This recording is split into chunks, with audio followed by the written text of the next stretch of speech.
So as we reach this point where we're seemingly reaching peak complexity of password, Tomas, why are even the most secure passwords still not an ideal way to keep user info and data private? Well, it's not only about the password complexity as from the user perspective, right? When you are signing up for specific services or for specific applications, it's again how that application or service handles your passwords, right? And there are places where it's called hashing, where they hash the password. So basically, it gets the random string of symbols and it stores that hash on the database. So in order that database gets breached, there are tools which can attempt to crack the hash, such as John the Ripper, which is the one of the popular ones.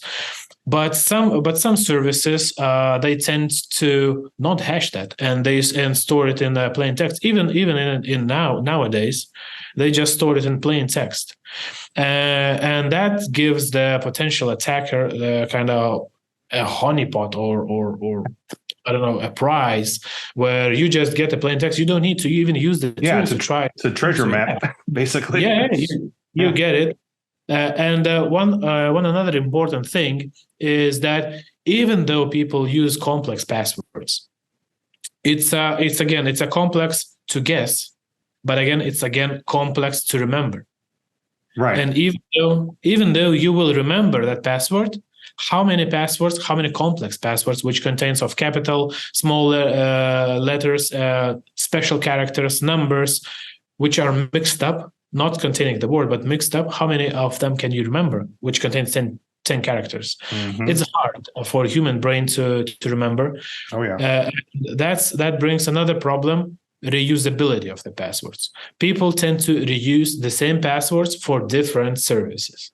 Yep. So let's take an example. Your password, it's strong, it's long, it uses all the best practices of password complexity, and it's perfect. And you say, I am safe, I use strong password, I know it, and I tried cracking it, it's impossible. And web tells me it will take 1 million years to crack it. Yeah. And I feel safe, right? But there are services, as I mentioned before, which do not encrypt or which do not hash your password.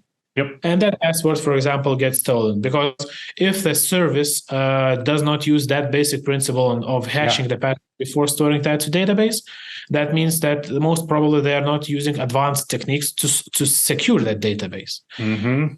In that case, the database might get stolen. The data might get leaked. Yep. So that means that what attacker will do by having your email and your password, he will do some research, right?